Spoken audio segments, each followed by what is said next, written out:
a show that tackles the big issues affecting the BVI and the rest of the Caribbean.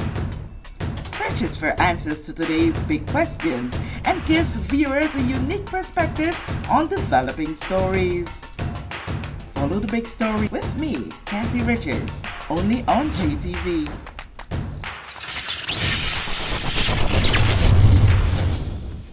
This show is brought to you by the National Bank of the Virgin Islands, Cyril B. Romney Turtola Pier Park, NV Salon, Nail Spa and Barbershop, Tisley Cross Deliciously Smooth Cider, and Digicel, simply more speed, reliability and entertainment.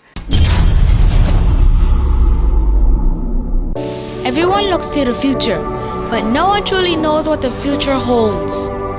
The number of people under the age of 20 with type 2 diabetes could increase by 49% by 2050. Let it be known that we all have a 30% chance of developing hypertension. Globally, more than 300 million people of all ages suffer from depression. More than 60,000 young adults aged 20 to 39 are diagnosed with cancer each year. Obesity leads to problems such as stroke, heart disease, and kidney failure. No matter your race, age, or color, we are all at risk. These diseases can be managed or prevented if caught early. But with the right medicine and the right doctors to keep us on a path to live a robust and healthy life, we will live well.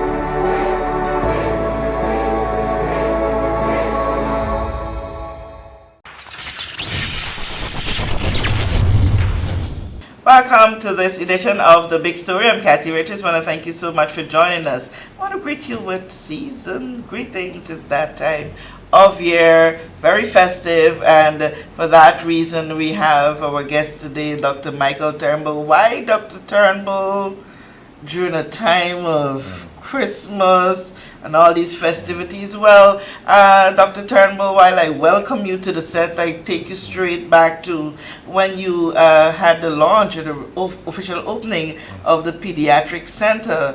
And in a separate interview I did with you, you mentioned something that stuck with me, and I've been repeating it for quite some time, and thought that I needed to have you here for us to have a deeper conversation. Is that of seasonal depression. Yes. It was edifying to me. I've never heard of depression in a seasonal context, and it caused me to introspect a whole lot. And when I would have learned something, I like to know that it can be shared so that others can benefit as well. So after saying all of that, welcome. Well, thank you so much, Kathy, for having me here on The Big Story, and to JTV family. It's been a long working relationship, and we look forward to partnering to help our community learn and survive and thrive. Yes. And hopefully, as we see at the Wellness Center, live well. Seasonal depression is a real thing. Holiday season and Christmas time is a time of the year that everyone is supposed to be happy and joyous, but it's also a time of the year that 64% of people with mental illness report a significant increase in anxiety and stress and depression, because it's a stressful time. You have a lot of family, a lot of expectations on you. However, all that has happened over the full year tends to come to a head.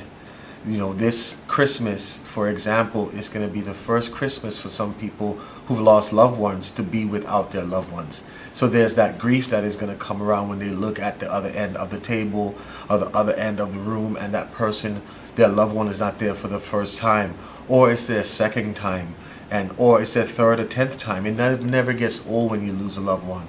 It's a lot of expectation. So today we want to just give some tips to people to help them, not say survive the holidays, but thrive during the holidays and maintain a healthy balance in their mental health and well-being, so they can feel the joy of this season as well and minimize the stress as best as they can. You said something that I'm so waiting to ask you about. You said 64% of the people with mental illnesses report increased stress.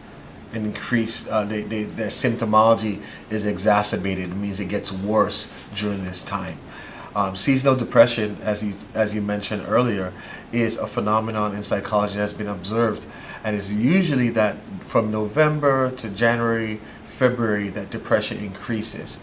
Whether it's the weather, whether it's the expectation of the season.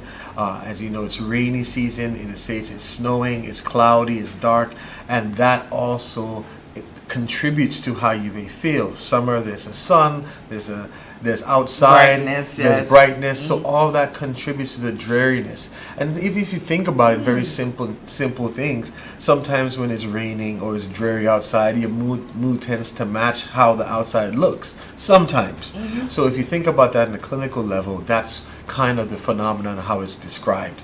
So in psychology, we often see an increase in reports of anxiety and depression, and also that anxiety that comes from, well, 2023. Am I going to go through the same set of stress that we went through 2022?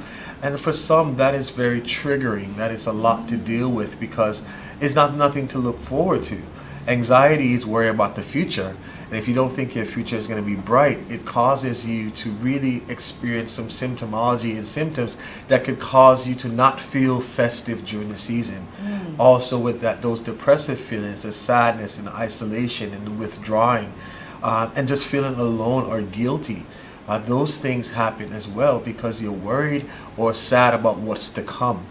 So we want to be able to give, as we talk, give some simple tips so people can thrive during the holidays and so they could be able to live well and not just survive. Because it's important for us to be able, as a community, there are things that we can do collectively to help our neighbor, but also help ourselves. You see, when you would have said seasonal depression for the first time to my hearing, right away my thoughts were locked in on the commercial aspect of things. Christmas is not what we knew it to be back in the days where it's all about the season, the reason for the season, and being close to family and friends and sharing and giving. Today, Christmas is more commercialized, Yeah, where everybody look at going out and shopping and not having enough money. So now, exactly, Kathy, you hit the nail right on the head of what I was going to mention. Let's just give a first tip. Even for parents, set your boundaries properly and set your expectations. Have conversation with your children. Don't put undue stress and pressure on yourself because you can't afford all the things that your children may have wanted on their Christmas list. Some parents go in and they start to feel guilty or less of a parent, or they're not effective, and they take on that extra stress and sadness because they're not able to monetarily meet the needs of their kids. Well, some of the best Christmases are those where you're able to give your heart, where you're able to have your family, those things that matter. Because you think about it, after your kid, if you see the kid with that bright smile with that one gift that they had, but you weren't able to get the rest of them, in a couple months they will forget about that gift, but what they will remember is that their mother loved them, or their father loved them, or your family was there. So have an honest conversation with yourself and set boundaries, because you don't want to start the year off in debt and then for the first 3-4 months of the year playing catch up, which causes anxiety, which causes sadness. So the thing that you're very much trying to avoid, you place yourself in a financial burden, and which we call community stressors, which is not healthy. So set proper boundaries and expectations. What you can and cannot buy for your children does not dictate whether you're a good parent or not. Have a conversation. The kids if you talk to kids in an honest manner, that, listen, I know you deserve to have all the gifts in the world. You've been so great.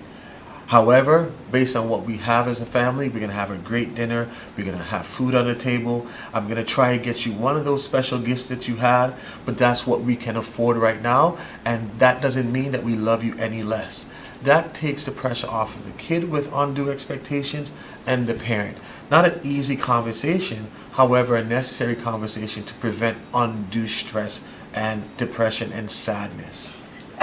Strange enough you say it that way, which takes my mind to, how parents or families or persons just generally find themselves in that position and does not necessarily know how to get out or to communicate to this child or a family member or anyone my inability to do what I would have promised. Because for some people, it was a promise that would have been made months ago, let's say, okay, at the break of the year, I promised myself and I promised my child or my friend that, listen, by the end of this year, this is what I want to accomplish for you, or this is what I'm going to do for you. And come, bum, you did not calculate for a COVID-19 pandemic. You did not calculate for a war between Ukraine and Russia that would have put so much pressure on the world's economy. You did not calculate for losing your job or whatever circumstance, but yet you're here. You know for sure that you're alive today, and it's December. Yeah. And I made a promise. Yeah, and that's realistic. And children and parents, you can have that conversation because it's honest.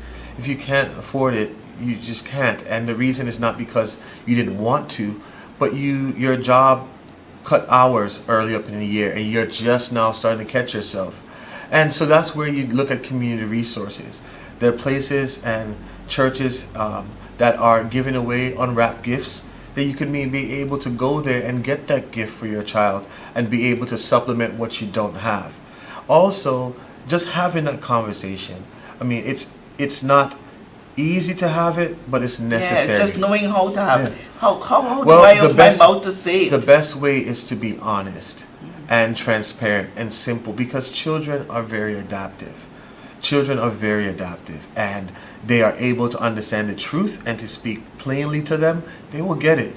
But Doc, you got the teenagers who are out there and they're vulnerable to peer pressure.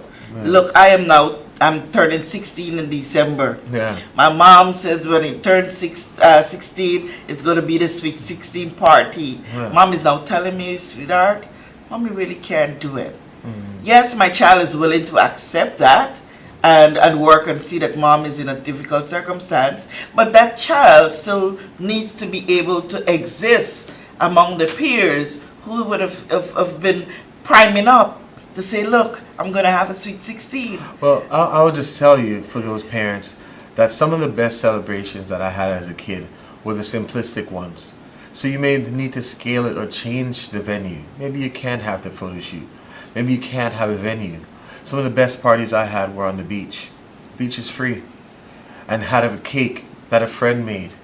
And you may not be able to get 10 gifts, but you could get one. And talking to your children, especially at the age of 16, of what peer pressure is and community expectations, and knowing who you are, is a better gift than thinking that materialism is the sense of satisfaction. I know that's not popular, it's countercultural in this very materialistic world that we live in. But at the end of the day, all of us who went through Irma, we realize how much these things come and go, and they're not important in terms of what an expression of love. There are ways you can express love, but there are other more long-lasting ways. If I ask you, or we think back when we were 12 years old, what gift did we get at 12? Unless it was something significant, we don't remember. But we remember our parents saying we love them. We remember those hugs. Remember your dad or your mom or your aunt singing. You remember the moments. So try to create memorable moments, because those are the things that matter. At the end of the day, the moments with your family are the things that matter, because it comes from a genuine place. I can't say that your child may not be disappointed, but that's a great opportunity for you to talk with your children and your family about what identity is, about what self-esteem is, that what you have does not predicate your value. Those things matter. Because if you start to create an environment where materialism dictates self-esteem and self-worth, you're setting your child up for failure. Because then they can be triggered, lured, and persuaded based on what they can have. Who they are as a 16-year-old, as a 12-year-old, 8-year-old, who've gotten great grades, and they're celebrated genuinely by their family all year round, that they're told that I love you, that you're valued, that you mean something. Those gifts last more, the gifts of positive expression and emotion. What about the child, you know, it's such a broad topic. What about the child who was promised that, look, if you do X, Y, and Z, if you behave in X, Y, or Z way, come Christmas time, you'll be rewarded. But on evaluation, probably that child evaluates him or herself and realizes that I was still naughty. Will mommy reward me So, still? so children also experience that anxiety. Some children who think if they're going to be on a naughty list or the good list. And that's a great time for you to have a conversation about behavioral expectations with your child. That let's look at the whole year. Yes, you've had some slips and yes, you did some things, but what have you also done positively? Positive, yeah. And then you use, if you want to reward them with a gift, you use the gift as a positive reinforcement for the behavior that they've done well and for the future. And also have an honest conversation about, well, there were some things that you did that didn't warrant all these rewards, and if that the reward system that you put on. However, you did do something well. The consequence is that you didn't get all these things in the list, but you're still rewarded for the amazing things that you do. And all this comes back to conversation. I know even myself and my wife, like sometimes how busy you are in life is hard to have these family meetings and conversations, but they really help a long way and they go a long way. So create that. Give yourself the gift of community meetings and having family meetings and knowing where you can discuss these difficult topics and don't let it just come out in stress like don't touch this or don't do that, we don't have the money for this, because that creates a very hostile environment in the family. So set proper boundaries, set proper expectations. That's the first thing to help you protect yourself from these holiday blues that can come about. And let's bring it more to the community, because the community plays a major role in, helping to maintain a level of comfortability, especially during the season. We have so many families, little do many people know, but it's the fact that we'll wake up Christmas morning and not have what we would want to call a special breakfast or a special lunch. And that is true. And their organizations, over the past weekend, my church, the King Arthur Baptist Church, our senior pastor, Reverend Dr. Melvin A. Turnbull, we had the Blanche of Blanche Pantry. So we did over 100 meals, 100 gift bags with food and supplies. And we also had a thrift shop where things ranged, everything was under $5 for the most part, and new with tags so families can have an ease. There are other community organizations that are reaching out to make a difference. You could be able to reach out to that. What I remember, what you may not know, Kathy, is some of a story I don't share often, is how the Wellness Center and Project Lionheart that my brother and I ran together, Honorable Mitch ran together, how it started. So I was 16 years old. I grew up in a family that always took care of each other. And I told my mom, I want her to make some chicken and some food, and I used all the money that I made over that year to buy gifts, and I got gifts donated from people. We had eight or nine young men. I took them on the beach Christmas Eve, I think it was Christmas Eve, and we had a beach party, and I gave each one of them a gift. And we ate, we had food. I was just 16 years old, giving back to young people that were just a little bit younger than me. What happened is when we were dropping them home, I'll never forget, we were dropping them home, I was in the back of the truck. One of the young men says, Mike, you gonna pick us up next week? So we could, have a good time, because this was the best day of my life. Wow. I didn't have any plans. I didn't know what to do, but I picked them up. And we kept picking them up. And we started mentoring them. Didn't really know what I was doing, but I knew that a community makes a difference. That transformed into Project Lionheart all those years ago, which then transformed into the Wellness Center. So you start with a community to make a difference, not to make a profit. So if you're out there right now watching this and seeing how you can help alleviate these blues that people, I think they'll appreciate that eye contact. So if you're out there this Christmas season and you have an extra $50 or $100, and you know a neighbor, or Family Support Network, or the Red Cross, or Social Development, or your nearby church that's taking unwrapped gifts, donate that gift. It makes a difference. And that's what Christmas and this whole holiday season should be about. The gift of a second chance, the gift of hope, being able to give to those who are less fortunate. And that's what we need to do. That's the gift of giving. So if you are able to have multiple gifts, teach your children, well, one of these gifts You need to identify Somebody. someone that you may know that can benefit from this gift and give it back to them. And that teaches that communal spirit. That's the second point, Kathy, to help us being able to survive and help people who suffer anxiety and depression or having a difficult time, is to simply check on your neighbor. Check on your person So next to many you. of us don't even know Yeah. who our neighbor is. Yeah, our community has grown significantly.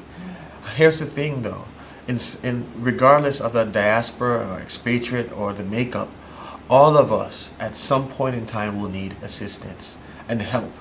Don't just wait till Christmas to check on your neighbor. Check on them all along. Check on who's around. If you don't have that level of relationship with your neighbor, that's not an excuse. There are community organizations that have and are able to tap into, that you're able to give back unwrapped gifts. There are things that you can do.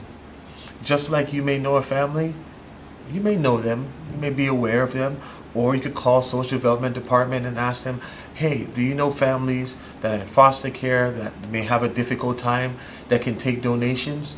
And you donate it to that facility, who's then able to distribute it to the people in need.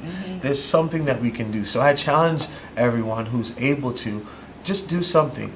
Turkey at Walmart or Bobby's or Right Way, buy it. You buy one turkey, buy someone for someone else. And if you have the wherewithal, and if you can cook, bake it, cook it up, and drop it off. Yeah. You know, that's how you have that community spirit of support. You can't help everyone, so that's where you set your limits and boundaries, but you can help someone. Yeah. And that's Make a another difference. way to help you alleviate the holiday blues. If you are there and you've lost your loved ones and lost your family, and you don't have that family, and that's really weighing you down, create that family. Give back to someone, and that helps you feel better on the inside. It's literally an action of gratitude. When you're able to identify what you're grateful for, it allows you to alleviate those symptomologies of sadness and anxiety, because the doing, the action of giving back, that gratitude helps you to just feel better, not only on the inside, but feel like you're making a difference, where sometimes in these situations you feel helpless. So that's another tip, that gratitude and giving back. And also, you know, when we say about setting boundaries, you know, limit what you can and cannot do. Yeah. You can't have 50 people over your house. You can't feed 600 people. You can't do all of that. Now, if that's your thing, that's your thing. But imagine the amount of stress that we put ourselves through to Just entertain people that sometimes don't even like us. And we're so stressed out to please others, and we're left empty, alone, and sad. Have meaningful connections this holiday season with people that are deserving and people that add to your life, not people that take away. And that's okay sometimes, because trying to do too much, you overextend yourself, you stress yourself out, you want Get burnt everything to be out. perfect, and at the end of the year, at December 31st, 2022, you're feeling like, God, I just want to go to sleep, and those people that you've entertained are going on with their life where you're there just sitting burnt out and alone. Set proper expectations. It's okay. Yeah. You know what? One of the beautiful thing I think also that can be done, and it helps you to go back to some roots and to see some simple things that you can do, is to have conversation with the senior folks of your community. Yeah. Boy, oh boy! I'm just recently on Christmas in the City. There did a short interview with some people who were reflecting what Christmas used to be, and I remember Miss Smith. I forgot her first name, Dr. Arlene T. Penn's mom. Yes. She said a thing that took me real back and really make me realize that, these are the things that we valued back in our younger days, when we used to be giving each other in the family a Christmas card. Yeah. Remember with those days, Christmas card was the thing. Even if there is no gift set out there for you to wake up to Christmas morning, a Christmas card with a little note from your mom or your dad or from your siblings saying something, I love you, Merry Christmas. Those things go a far way. Christmas cards aren't expensive.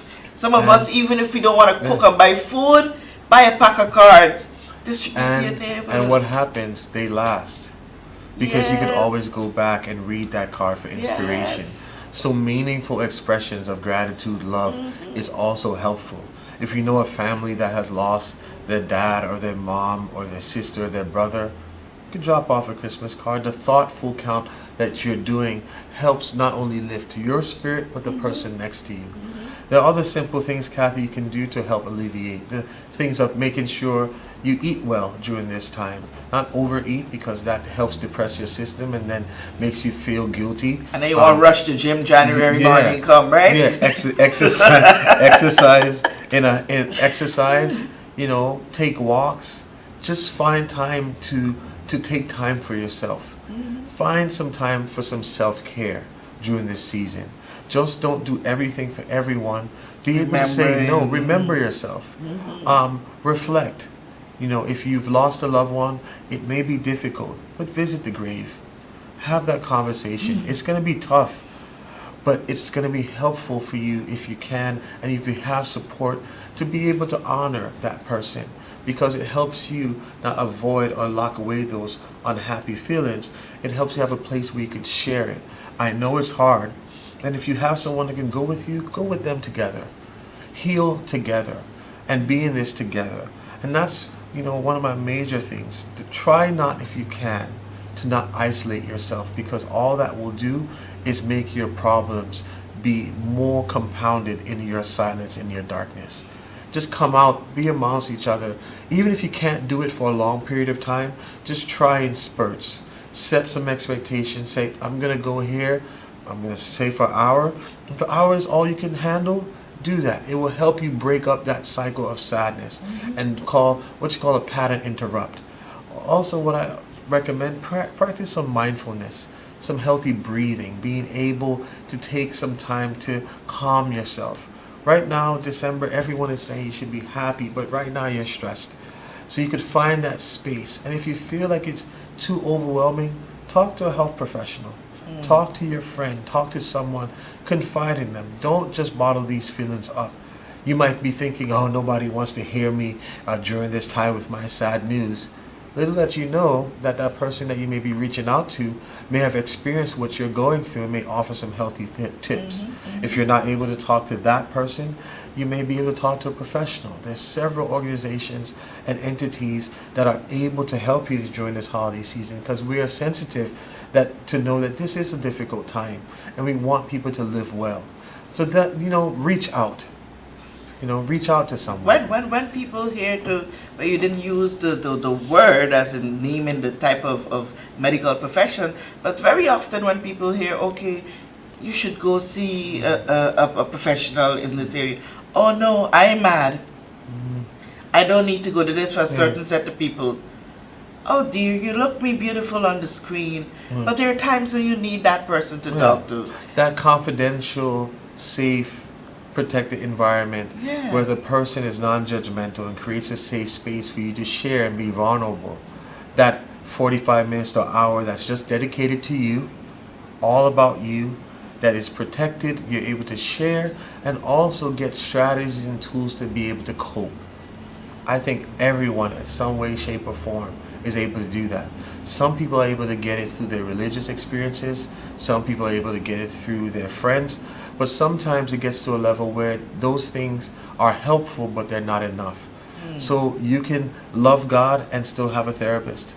You can be able to know that I have all these conditions and I need assistance as well and guidance. And that doesn't make you any less strong. What it does, it just makes you human.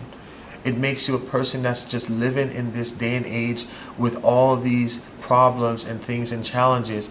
And we are here to help, not in a non-judgmental way. And that's what, I've grown up, fortunately, in a family that if you hear our family story and our background long enough, especially in my mother's side of the family, that their Christmases were not filled with presents. They barely sometimes had enough to feed all 14 children. You said 14. Yeah, 14, okay. Right? Back in the 60s, 70s, 14 children living and sharing. And what still reigns through right now in this instance is that on Christmas Day we come together and we sing and we laugh, and that is priceless. You sing until you feel better. Those things that Yes, the younger kids, they get gifts and we have exchanges, but the highlight is being able to see that family member or reflect. This Christmas, for example, is going to be one of our first Christmases without one of our uncles who passed earlier this year. There's going to be sadness. And there's going to be shared sadness. A burden that's shared among each other is lessened. Don't do it alone. And everyone is experiencing different things. So I want to encourage us, the best gift that we could give each other is being mindful of one another, being helpful, setting these boundaries, eating healthy, being able to exercise, reach out for help, volunteering. Just be patient, a little bit more kind to yourself and the persons around you. So all of us can have a holiday season, even if it's not filled with our expectations of all these material gifts and expectations. Or what the world expects Or what of the you. world expects. You know that you are surviving and thriving and living well with your family because this is what you can do. You're here together. It's not all that we wanted, but it's better to have us together in this moment than to have nothing. Because there's some families that are not fortunate to be able to touch one another. It may not be all your family, especially for our community, our brothers and sisters from various islands who are going to be separated from their family. Oh, tell me about it. And just watching them through a video call. Yes, that's not ideal, and we hope that you could be together one Christmas soon the other. But that video call, that gift that you were able to send them, that box that came up from your family members that has that special dish that they made, that's that connection. Although your connections may not be ideal, make them anyway. Yeah. Don't avoid making those connections, because you'll just feel sad or more sad when you avoid these things, and it'll create more anxiety. Yeah, you made a little tear. I tried to hold it a little back, but it came. Yeah, because you just like spoke to my experience. My son left, and I was looking forward to a Christmas with my son here. In fact, it was a big plan for me to be home for Christmas after, because this is my 10th year anniversary, 10th Christmas in the Virgin Islands, and I have not had one single Christmas since then with my kids. So it was a big plan, and nature had it can't happen. So you literally came home there to me with that point, But if you think about it, like you were here, Kathy, and I could take the liberty of saying this. Every one of our encounters have been so genuine for all the times that we've met. And people may think, oh, Kathy she's on the news, everything is okay, and you just shared that. What you just shared about you being away from your family for the 10th year in a row will give some perspective to those that may have their family but they're not talking to them.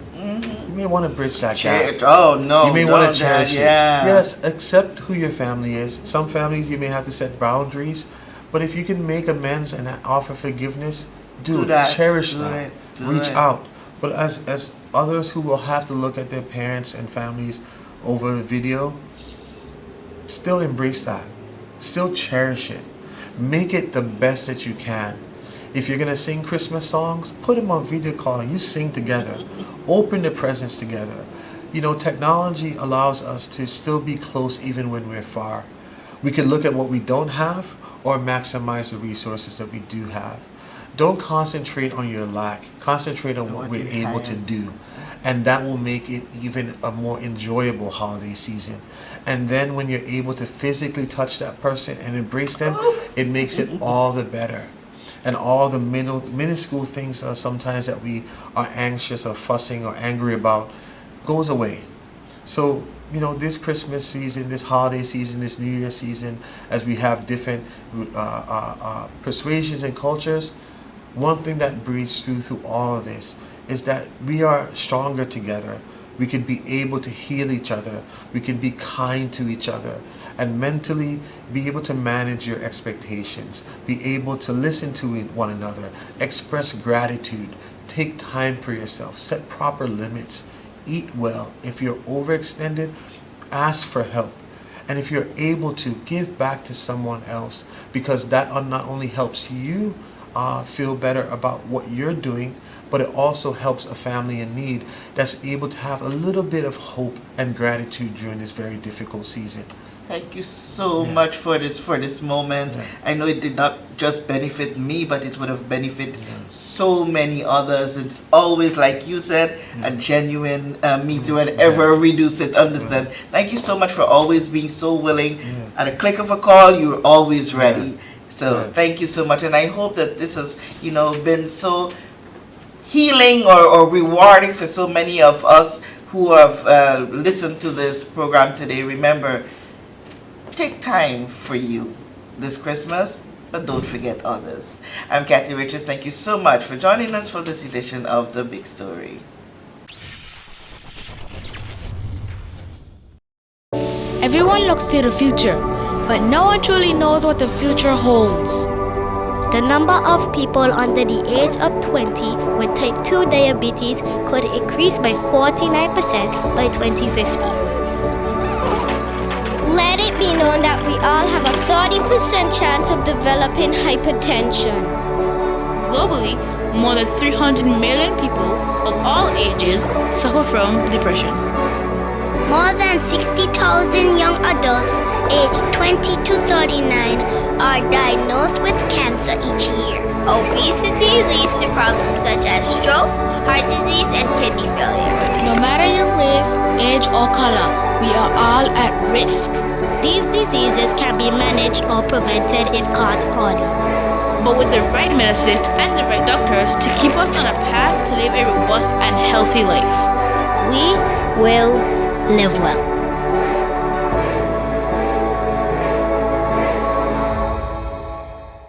We know that where you choose to bank matters, and it is your vote on what your funds do in strengthening our community. As your official Bank of Paradise, we invest and support the lifeblood of our economy by helping in the realization of personal goals for homeownership, education, and entrepreneurial visions, which support small businesses. We make it our place to connect with persons and worthy causes, and we have been doing so for more than 30 years. Where your money goes and what your dollars empower are your choice. And we thank you for choosing us, a bank that gives where it matters the most, for you, for our community, and a happier tomorrow. The National Bank of the Virgin Islands. With Digicel, it's the Christmas that keeps on giving. Switch on to the fastest LTE network with any plan or bundle and get more data to enjoy. More value worth celebrating. More entertainment on the move. And more connectivity to create more Christmas moments. Plus, now there's more ways to win with My Digicel's Pick and Win. There's thousands in cash and prizes. With Digicel, it's the Christmas that keeps on giving.